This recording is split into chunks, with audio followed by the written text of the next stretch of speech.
මේ වැකේෂන් යන්න ඉන්න අයටයි වැකේෂන් ගිහිල්ලා එන්න ඉන්න අයටයි දෙන පණිවිඩය. මේ වොයිස් එක හොඳට අහන්න. මේක ටිකක් දිග වොයිස් එකක්. ඒක නිසා හොඳට අහලා ඔයාලා තීරණය කරගන්න එයාපෝට් හරිනකන් ඉන්නවද නැත්නම් අවදානමක් අරගෙන යනවද අවදානමක් අරන් එනවද කියන එක. ඒක ඔයාලට බාරයි. මේ වොයිස් එක අහලා ඔයාලා තීරණය කරගන්න. ජය මම තමයි දේව කියන්නේ ඊශ්‍රායලයේ ඉතින් කට්ටිය දන්නවා දැන් සාමාන්‍යයෙන් දේව කියලා කිව්වහම මේ මොකද මම තමයි ආවේ මායි ධනුෂ්ක කියලයි නිරෝෂන් කියලයි බන්දුල කියලයි ඒ සහෝදර තුන් දෙනත් එක්ක මම තමයි හතරවෙනියා දේව ආවේ. ඒතකොට මම තමයි මේ වොයිස් එක දාන්නේ. මම මේ එන ගමනේදී මට ඇතිවෙච්ච බාධා කම්කටොළු ගැන තමයි මේ උදව් කරපු කට්ටිය ගැන තමයි මම මේ කියන්න දාන්නේ. ඔයගොල්ලොත් මේක අහලා බොහොම කල්පනාකාරීව එන්න බලන්න ලංකාවට. මුලින්ම මම එනවා මුලින්ම දැන් අපිට 19 වෙනිදා තමයි ෆ්ලයිට් එක තියෙන්නේ ඊජිප්තුවේ. හරිද 19 වෙනිදා උදේ පාන්දර ඊජිප්තුවේ තියෙන ෆ්ලයිට් එක කයිරෝ එයාපෝට් එකේදී උදේ 8ට නමුත් පාන්දර 4 වෙනකොට එන්න කියලා තියෙනවා එයාපෝට් එකට. ඉතින් කල් තියලා අපි ගියා මේ වැඩේට සූදානම් වෙලා. ඉතින් මුලින්ම ඇත්තටම කියනවා නම් මුලින්ම මම ගියාම මේ ශ්‍රී ලංකන් තානාපති කාර්යාලයට. ඒ වෙලෙත් අර ධනුෂ්කයි නිරෝෂණයි බන්දුලයි කියන මේ සහෝදර තුන් දෙනා යන්න ලෑස්තිලා හිටියේ. ඊට පස්සේ මම ගිය 17 වෙනිදා එම්බසිට ගියාම මට මෙහෙම යන්න ඕනේ කොහොම ඔයා ටිකට් දාගෙන ඉන්න ටිකට් එක දාගන්න අපි ලෙටර් එකක් ඉදිරිපත් කරනවා එකෙන් යන්න පුළුවන් කියලා තමයි කිව්වේ ඊට පස්සේ ඒ අවස්ථාවේදී මේ හිටියා එතනදී කවුද අපේ මේ රවින් සර් කියලා කෙනෙක් එතකොට කවුද මේ සුජීව සර් තමයි ලෙටර් එක දුන්නේ රවින් සර් ඊට පස්සේ දුන්නාම මට ඒජන්ට් කෙනෙක්වත් සම්බන්ධ කරලා දුන්නා ඊජිප්තුවේ දේව ඔයා ගිහිල්ලා මෙයාට කතා කරන්න මෙයා ඔයගොල්ලන් කයිරෝ එයාපෝට් එකට එක්කයි ගානන් ඒව මොකුත් මම දන්නේ නැහැ මට මේ අපි එම්බසි හරහා කතා කරාම පිලිපින් කට්ටියත් එහෙම ඒගොල්ලන්ගෙන් ගිහිල්ලා තියෙනවා කිව්වා ඉතින් ඇත්තටම හරිම හොඳයි මේ රවින් සර්ුත් ඉතින් ඊට පස්සේ මේ සුජීව සර්ුත් දුන්නා කතා කරා ඊට පස්සේ මේ නිර්මිනිමිස්වත් මතක් කරන්න ඕනේ විශේෂයෙන් තානාධිපතිතුමාවත් මතක් කරන්න ඕනේ විශේෂයෙන් මම මේක ඉතුරු ටික මේ මැදදී එනවා කියන්න විස්තරේ හරිද දැන් මේ ගමන පටන් ගත්ත විදිහ කියන්නම්කෝ එතකොට ඉතින් ගමන පටන් අරගෙන මම ටිකට් උත් දාගෙන ලංකාවේ රනුෂ්ට කියලා අර තුන් දෙනාත් එක්කම මේ ජොයින්ට් වෙලා ඒගොල්ලෝ පෙතාතික් වල හිටියේ ඒගොල්ලෝ එනවා කිව්වා මේ තෙලෙව් වලට එනවා කිව්වහම ඊට පස්සේ තෙලෙව් වලදී මේ මොන ගහමු කියලා කිව්වා මම ජෙරුසලම් හිටියේ මම ජෙරුසලම් වල ඉඳලා තෙලෙව් වලට එනවා අපි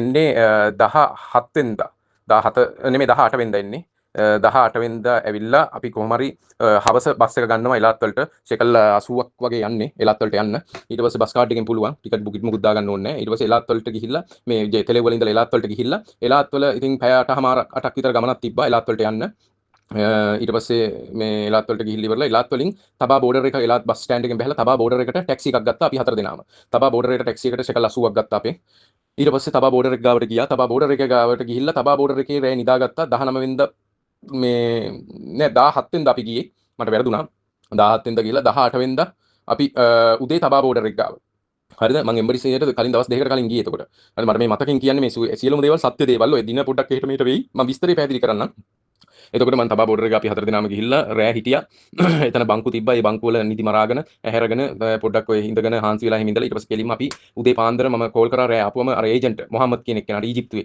ඒ නම්බර්ස් ටික මාගාව තියෙනවා මම දෙන්නම් ඕන්න ඒ මොහම්මද්ට කතා කරා මොහම්මද් මේව කරා මේ යෝසප් කියලා කෙනෙක්ව එයා තමයි අපිව හැන්ඩල් කරේ ඊට පස්සේ යෝසප් ගාවට මේ යෝසප්ට මම කතා කරාම එයා කිව්වා ඔයා උදේ 7ට ඕකෙන් ඇතුල් වෙන්න කියලා 7 වෙනකොට ඒ කියන්නේ තබා බෝඩරේ ඇතුළට එන්න කියලා එනකොට ඊට පස්සේ එතන ඊශ්‍රායල් බෝඩර් එක තියෙන්නේ ඊශ්‍රායල් බෝඩර් එකට ෂෙකල් 125ක් ගෙවන්න ඕන වුණා ගෙවලා ඩොක්යුමන්ට්ස් කාර්ය ලෙටර් එකක් දුන්නා ශ්‍රී ලංකන් තානාපති කාර්යය එකත් අරගෙන ටිකට් උත් අරගෙන අපි ගියා මතක හිටු පාස්පෝර්ට් කොපිය ඒවා මේවා ඔක්කොම අරගන්න ඕන ටිකට් වල කොපි ඒ ලෙටර් එකේ කොපියක් ඒ ටිකත් අරගෙන අපි ගියාම පස්සේ මතක හිටු වීසා තියෙන කට්ටියට විතරයි මේකට යන්න පුළුවන් රිෆියුජි තියෙන කට්ටියට බෑ හරිද වීසා තියෙන කට්ටියට අනිත් තුන් දෙනාම නම් රීඑන්ට්‍රි ගහගෙන හිටියේ හරිද මම නම් රීඑන්ට්‍රි ගහගෙන හිටියේ නෑ මොකද මම ඇවිල්ලා ඊශ්‍රායලෙට මාස 8යි මම කැන්සල්ම යන්න හදන්නේ ඊට පස්සේ කෙලින්ම ගියාම ඇතුළට ගත්ත ෂෙකල් 125 දීලා ලැගේජ් චෙක් කරලා ඊශ්‍රායල් බෝඩරෙන් ඔන්න අපිව දානවා ඊජිප්තු බෝඩරේට එතනින් දොරෙන් ඇතුල් වෙලා යන්න තියෙන්නේ ඊජිප්තු බෝඩරේට දානකොට ඊජිප්තු බෝඩරේනොත් ලැගේජ් චෙක් කරලා ඇතුළට ගියා අපි යෝසප් හම්බුණා එතනදී යෝසප්ට මේ කතා කරාම යෝසප් අපිට කිව්වා ඔයා ඩොලර් 1080ක් දෙන්න ඕනේ කියලා දැන් හරිද මේ එක්කෙනෙක්ට 280ක් වගේ සෙට් උනේ 275 280ක් වගේ ඒ ඔක්කොම අපි හතර දෙනා ඩොලර් 1080ක් ඕනේ කිව්වා මෙතන වීසා එකක් ගහලා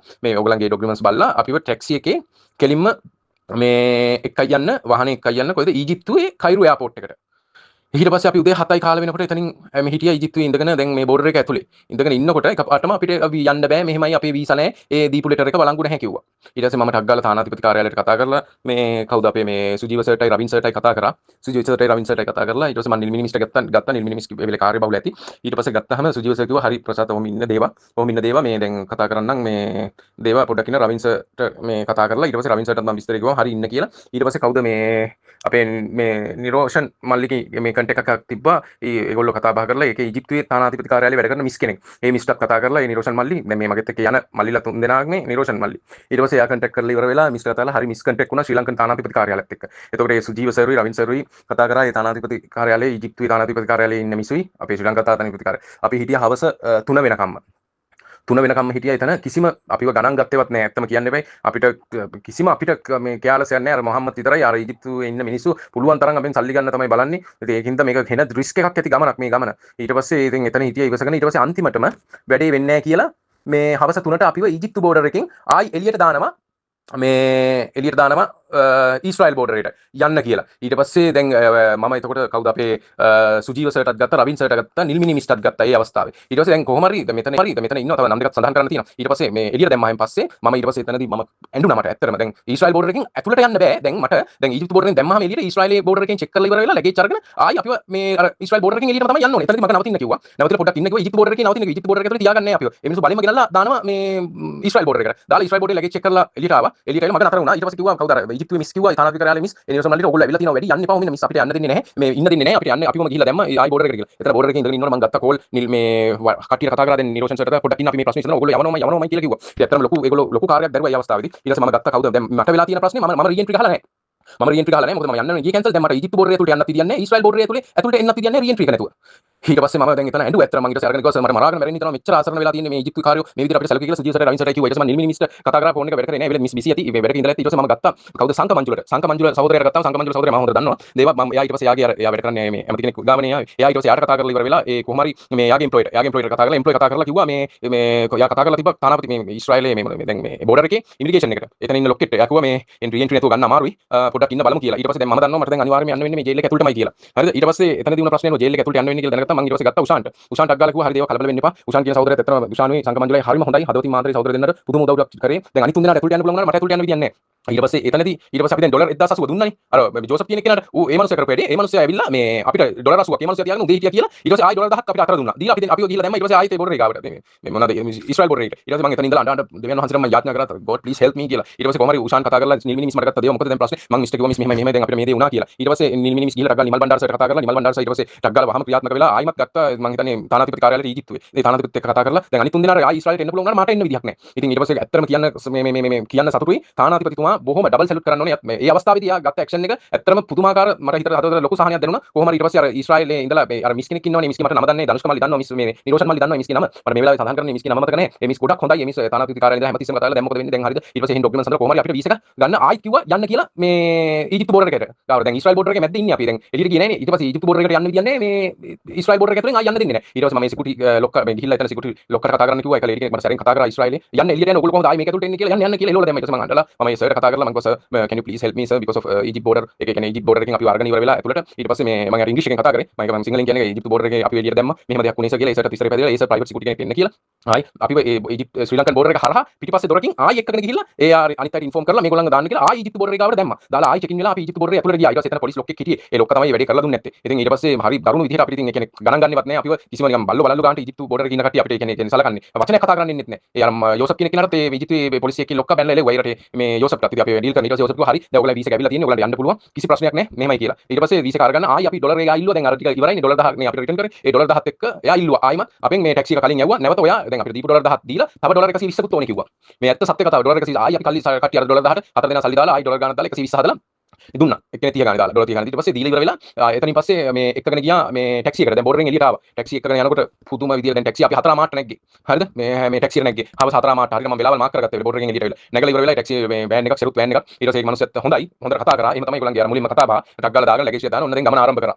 ඊජිප්තු බෝඩර් එකේ ඉඳලා කයිරෝ එයාපෝට් එකට යන කයිරෝ එයාපෝට් එකට යන අතර වාරේදී පුදුමාකාර කාන්තාර මැද්දෙන් යන්න තියෙන වංගු ඒ පාර යන්නේ ඒ පාරවල යන්නේ අපේ වාහනේ විතරයි. ආයි එන වාහනවත් යන වාහනවත් පේන්නේ නැහැ. ඉතින් මේ ගමන යන අතරතුරේදී කෙලින්ම කාර් එකක් කෙලින්ම ගිහිල්ලා ඇක්සිඩන්ට් වෙලා තිබ්බා.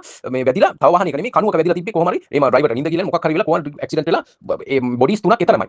වාහන ඇවිල්ලා ඇම්බියුලන්ස් එකක්වත් තාම ඇවිල්ලා නැහැ. එච්චර දුර එන්න විදියක් නැහැ. බොඩිස් තුනක් එතරම්මයි. මිනිස්සු තුන් දෙනෙක්ගේ ලේ ගලනවා. ඒ තුන් දෙනා නම් එතරම් මැරලා හිටියා. කාර් එකක් ඇක්සිඩන්ට් වෙලා තිබ්බා. ඊට පස්සේ ඒ කාර් එකේ තව ඩ්‍රයිවර් සීට් එක පැත්තේ හිටපු මිනිස්සයා පණ අදිනවා. මේ ඇත්ත කතාව. ගිය තුන් දෙනාම දැක්කා. මේ ධනුෂ්කයි නිරෝෂණයි බඳුලයි තුන් දෙනාම දැක්කා. ඊට පස්සේ පණ අදිනවා. පණ ඇදලා ලේ බිලා ඊතන. ඇම්බියුලන්ස් එකක්වත් එන්න විදියක් නැහැ ඒ පාරේ. ඊට පස්සේ අපි ඒකත් බලාගෙන මම දෙවනාන්සරි යාඥා කරා. අනේ පියාණනි මොන්ගේ ජීවිත බේර දෙන්න කියලා. ඊට පස්සේ කොහොම හරි මම මේ පටන් ගත්ත එතන ඉඳලා මේ ගැම් මේ S2 පියාගන්න නැතුව මේ කෙලින්ම කයිරු එයාපෝට් එකට යනකම් මම හැරගෙන හිටියා. ඊට පස්සේ කයිරු එයාපෝට් එකට යන අතර වාරේදී ඒ ඊජිප්තුවේ යන්න තියෙන කාන්තාර මැද්දෙන් කඳු හෙල් මැදින් යන්න තියෙන පාරවල වල කඩයක්වත් කිසිම දෙයක් නැහැ. ඊට පස්සේ බෝඩර් වලට හැම තැනටම බෝඩර් මම කියන්නේ බෝඩර් කියන්නේ චෙක් පොයින්ට්. ඒ කියන්නේ හැම චෙක් පොයින්ට් එකකටම අපේ પાස්පෝර්ට් ඩීටේල්ස් කලින් දීලා තිබ්බේ. ඒ වෙලෙම කතා කරලා ඒ ලෙටර් ඔක්කොම බාර දීලා තැන් වලට නතර කර කර යන්න ඕනේ. ඊට පස්සේ 4-5 පොලක මුලදී නතර කරා. ඊට පස්සේ ගමනේදී වහිනවා. ඊජිප්තුවේ යන ගමනේදී වැස්ස පේන්නේ නැහැ. දාලානිපාත කාන්තාරයට එදාම වහිනවා. වැස්ස යනකොට ඉවර වෙලා ඊට පස්සේ ඩ්‍රයිවර්ට මේක අමාරු දුෂ්කරම ගමනක් මම මේ කියන්නේ. මේකට එනම නම් බොහොම රිස්ක් එකක් ඇතුව එන්න ඕනේ. ඊට පස්සේ එනකොට ඩ්‍රයිවර්ට නිින්ද ගියා. මේ මගදී නිින්ද යාගෙන ඇවිල්ලා වංගුවක් ගන්න සැනින් වංගුවක් ගන්නකොට මේ ඩ්‍රයිවර් කෙලින් යන්නේ නැතුව. ඊට පස්සේ මට තේරුණා මම හැරගෙන හිටියේ. මට තේරුණා ඊට පස්සේ ඉස්සරහ සීට් එකේ නෙමෙයි මම ඉඳගෙන හිටියේ ඩ්‍රයිවර් පිටිපස්සේ සීට් එකේ. ඊට පස්සේ අපේ අනිත් තුන් දෙනාටත් යම් කිසි විදියකින් ඒගොල්ලෝ පැහැරගෙන හිටියා. මම ඕ ගාලා කෑගකට ඩ්‍රයිවර් බ්‍රේක් කරා 99.9න් බේරුනේ. නැත්තම් කෙලින්ම හෙලක් පල්ලෙහාට තමයි වැටෙන්නේ. අපිව. ඊට පස්සේ ඩ්‍රයිවර් බ්‍රේක් කරලා පොඩ්ඩක් වෙලා ඉඳලා ඕකේ නෝ ප්‍රොබ්ලම් කියලා ආයි හිමීට ඊට පස්සේ මම ඩ්‍රයිවර් එක කතා කර ඩ්‍රයිවර්ට නිින්ද යනවා. පැය මොකද මේ ගමනේදී පැය 8මාරක් ගමනක් වාහනේ එලවන්න තියෙන්නේ නවත්තන්න නැතුව. එක දිගටම පැය 8මාරක් එක දිගටම එලවන්න ඕනේ ඩ්‍රයිවිං සීට් එකේ ඉඳගෙන. ඊට පස්සේ අපිත් ඇහැරගෙන කට්ටිය කතා කර ඩ්‍රයිවර්වත් කතා කර ඇහැරගෙන එකගෙන ගියා කයිරු එයාපෝට් එකට. ඒ අවස්ථාවේදී ඇත්තටම කියනවා නම් කයිරු එයාපෝට් එකට ආවම තමයි ඇඟට ටිකක් හරි ලේ ටිකක් ඉනුවේ. එතකම්ම පිච්චි ගියේ. ඒ අවස්ථාවේදී ඇත්තටම කවුද අපේ සංක මංජුලයි උෂාන්ුයි උෂාන් ටීජේ සහෝදරයා පුදුම විදිහට උදව් කරා මේ ගමනට. අර මාව අල්ලගත්ත වෙලාවේ අර යන්න එන්න විදියක් නැතුව ඇත්තටම මේ සහෝදරයෝ දෙන්න පුදුම විදිහම සතුටුයි. අනිත් එක සංක මංජුලත් පුදුම විදිහට සහෝදරයා. එයාගෙන විශේෂයෙන් මතක කරන්න ඕනේ. එයා මේ විදිහට උදව් කරා. අනිත් එක මේ විශේෂයෙන් රවින් සර් තමයි මේ ඔක්කොම හැන්ඩල් කරලා කතා කරලා ඒකට මේ කරලා මේ ඒජන්ට් මට ලබා දීලා ඒ ටික කරේ. අනිත් එක සුජීව සර් සැරෙන් සැරේ කතා කරා. සුජීව සර් අනිත් එක නිල්මි නිමිස් විශේෂයෙන් මතක කරනවා. විශේෂයෙන් මම ඩබල් සැලුට් කරනවා අපේ තානාපතිතුමාට. ඒ වෙලේ ඇත්තටම මේ ශ්‍රී ලංකන් තානාපති කාර්යාලයට කිසිම දොසක් කියන්න විදියක් නැහැ. ඔන්න ඕකයි ඇත්ත කතාව. මම මේ කතාව දිග වැඩි මොකද මේ ඇත්ත සත්‍ය සිදුවීම. ඔයගොල්ලෝ එනවා නම් ෂෙකල් 1000ක්වත් එක්කෙනෙක් ෂෙකල් 1200ක්වත් අරගෙන අපේ තියාගෙන ඉන්න. අනිත් එක එක්කෙනෙක් ඩොලර් අඩුම තරමේ ඩොලර් 1200ක්වත් අපේ තියාගෙන ඉන්න. ෂෙකල් ඩොලරුයි ඒ දෙක ඔය මුදල් ටික අපේ තියාගෙන ඉන්න. අපිට මොන ඉරණමක් අත්පත් වෙයිද දන්නෙත් නැහැ. මොකද අපි ඊජිප්තු බෝඩරේට ආපුවම ඊජිප්තුවේ නිකන් හරි ටිකට් එක මේ අපි ෆ්ලයිට් එක කැන්සල් වුණා නම් අපි ඊජිප්තු කාර්යවල 7-5කට විශ්වාස කරන්න එපා. පුළුවන් තරම් සල්ලි ගන්න. අතන්ට ඊට පස්සේ මැගදී කියනවා ඩ්‍රයිවර් අතන්ට සල්ලි වගේක් දෙන්න තියෙනවා කියලා. ආයිත් අපෙන් ෂෙකල් 50 ගත්තා. ෂෙකල් 200ක් දුන්නා අපි 4 දෙනා. එතන චෙක් පොයින්ට් එකකට දෙන්න තියෙනවා කියලා. ඒ වගේ ඉතින් සල්ලි අතේ තියාගෙන ඉන්න මේ ගමනට මම මේ කියන්නේ ඇත්තටම නිමල් බණ්ඩාර සර් මේ කරපු උදව්ව අමතක වෙන්නේ නැහැ. නිල්මි නිමිස් රවින් සර් සුජීව සර් ශ්‍රී ලංකන් තානාපති කාර්යාලයට කිසිම දොසක් පවරන්න විදියක් නැහැ. ඒගොල්ලෝ නිහතමානී විදියට ඒගොල්ලන්ගේ වැඩ රාජකාරියට එහා ගිය රාජකාරියක් කරා අපි 4 දෙනාට මේ ලංකාවට එන්න මෙච්චර දුෂ්කර ගමන. මම නම් කියන්නේ දෙපාරක් නෙමෙයි 100 පාරක් හිතලා එන්න මේ ගමන. සහෝදරවරුනි මම මේ ඔයගොල්ලන්ගෙන් ඉල්ලන්නේ මේ ලංකාවට එන්න ඉන්න කට්ටියට මේ මෙහෙමයි මම ආවේ අතන මේ යුද්ධේ තියෙන හින්දා නෙමෙයි මට මේ මගේ විස්තරය දන්නවා. ඒ වගේ විස්තරය මේ කවුද සංක මංජුලයි නිල්මි නිමිසුයි මේ සුජීව සර් දන්නවා. එතකොට මේ කවුද අපේ මේ උෂාන් සහෝදරයා හොඳටම දන්නවා. මට වෙච්ච අකරතැබ්බිය මේක මේ අකරතැබ්බිය ඇවිල්ලා මේ තානාපති කාර්යාලයවත් කවුරුවත් ඒකට සම්බන්ධ නැහැ. ඒක මගේ ඉතින් ලැබීමේ හැටි තමයි. ඉතින් ඒකින්ද මේ තානාපති කාර්යාලයට ඩබල් සැලුට් කරනවා. එතන ගෞරව කරනවා. ශ්‍රී ලංකන් තානාපති කාර්යාලයට කවුරු හරි බයිනවා නම් මම ඉල්ලා සිටිනවා මෙහෙමයි මිනිස්සුන්ට කොයි වෙලාවකවත් බයින්න එපා. මම පෞද්ගලිකව මේගොල්ලෝ අඳුරන්නේ නැහැ. මේ තානාපති කාර්යාලයේ මේ සුජීව සර් රවින් සර් නිල්මි නිමිස් එතකොට නිමල් බණ්ඩාර සර් මේ කවුද සංක මංජුල උෂාන්ලා කවුරුත් මේ ආපු තුන් දෙනා මම කවුරුත් පෞද්ගලිකව අඳුර කමක් නැහැ. මේ රටට ඇතුල් වෙලා මේ කරදරේ වෙච්ච වෙලාවේ අඳුරගත්ත හින්දා තමයි මම මේ පැහැදිලිවම කියන්නේ. මට මේ මුලින්ද කරදර වුණ වෙලාව ඉඳලා අඳුරගත්ත කට්ටිය තමයි ඒ වෙලේ උදව් කරපු කට්ටිය හින්දා මම මේ කියන්නේ ඇත්තටම පුදුම හදවතින් ස්තුති කරනවා. මේ රෙකෝඩින් එක දිගට මන්දා මේ මට මෙච්චර ඇත්තම කියන්න ඕන හින්දා තමයි මම මේ දේ කිව්වේ. ඉතින් හරිම සතුටුයි. thank you තානාපතිතුමනි. ගොඩක් මේ ස්තුති කරනවා නිල්මි නිමිස් රවින් සර් සුජීව සර් ගොඩක් ස්තුති කරනවා. ඇත්තටම කියනවා නම් සංක මංජුල සහෝදරයා උෂාන් සහෝදරයා ගොඩක් ස්තුතියි මේ කරපු උදව් වලට. සාධාරණව අමතක වෙන්නේ නැහැ. ඔයාලට දෙවියන් වහන්සේ අනිවාර්යෙන් ආශිර්වාද කරනවා. එහෙනම් ජේසු පීටයි. වැඩි විස්තරයක් තියෙනවා නම් මේ විස්තරය ඇතුළත වැඩි දෙයක් තියෙනවා නම් අපේ සංක මංජුල සහෝදරයාගෙන් හරි උෂාන් සහෝදරයාගෙන් හරි දැනගන්න පුළුවන්. හරි එහෙනම් සුබ දවසක් කට්ටියට. මම දැන් ලංකාවට ඉන්නේ. ඊයේ තමයි ආවේ. ඊයේ කියන්නේ ඊයේ පාන්දර 2ට මේ ගෙදරට ආවේ මම එයාපෝට් එකෙන්.